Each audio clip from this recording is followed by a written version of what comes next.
semuanya, Assalamualaikum warahmatullahi wabarakatuh. Sebelumnya saya akan memperkenalkan diri terlebih dahulu. Nama saya Trioffistianingrum dan nanti akan ada teman saya juga yang bernama Nadifa Salsabila. Nah, kami berdua di sini akan membahas materi perkuliahan tentang delik-delik khusus di luar KUHP. Nah, di dalam sini tuh ada beberapa tindak pidana dan yang akan kami bahas adalah tindak pidana pornografi. Apa sih tindak pidana pornografi itu? Sebelumnya saya akan menjelaskan terlebih dahulu. Pornografi adalah gambar, sketsa, video, ilustrasi, animasi, gerak tubuh, atau bentuk pesan lainnya melalui media komunikasi atau pertunjukan langsung di muka umum yang memuat kecabulan atau eksploitasi seksual yang melanggar norma kesusilaan di masyarakat. Nah, pornografi ini diatur dalam Undang-Undang Nomor 44 Tahun 2008. Selanjutnya, adapun tujuan dibentuknya undang-undang pornografi ini, yang pertama yaitu mencegah berkembangnya pornografi serta komersialisasi seks di masyarakat. Yang kedua adalah memberi perlindungan serta bantuan hukum terhadap warga negara dari pornografi, terutama untuk perempuan dan anak-anak. Dan yang ketiga adalah memberikan pendidikan moral serta akhlak yang baik untuk masyarakat. Pornografi ini tidak dapat dibiarkan karena dapat menyebabkan kehancuran moral bagi bangsa Indonesia. Maka dari itu, pemerintah membentuk beberapa lembaga yang berkaitan dengan penanggulangan pornografi di Indonesia.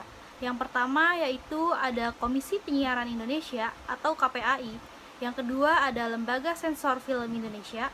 Yang ketiga ada Peraturan Perundangan. Dan yang keempat itu ada Undang-Undang Nomor 44 Tahun 2008 tentang pornografi ini.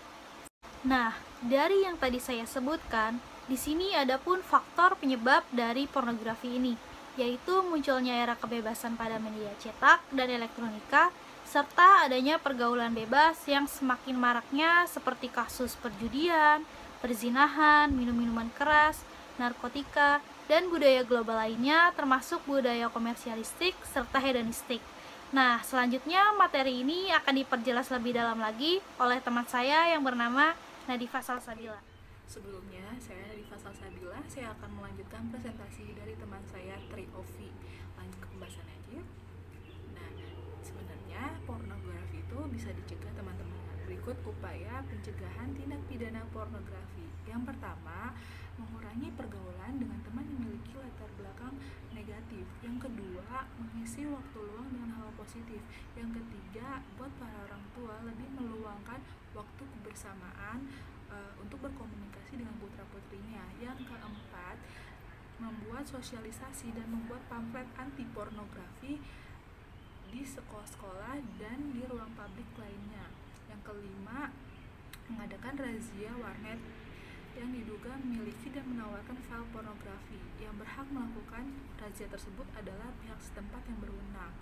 Lanjut, ada cara penanggulangan tindak pidana pornografi dari peran masyarakat dan peran pemerintah. Yang pertama, peran masyarakat dulu.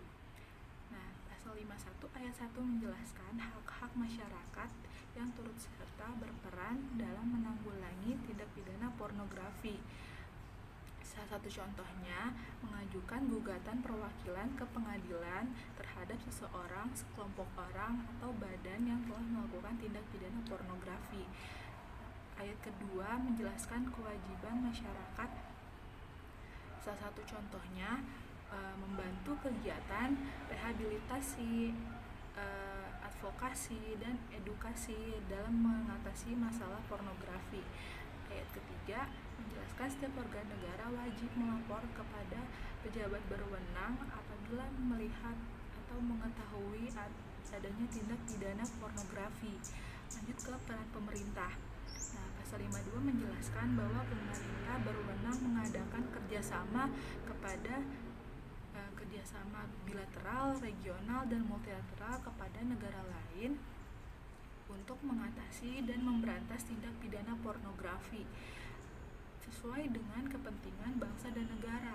Pasal 53 menjelaskan bahwa pemerintah wajib memberikan jaminan hukum dan keamanan kepada pihak pelapor tindak pidana pornografi.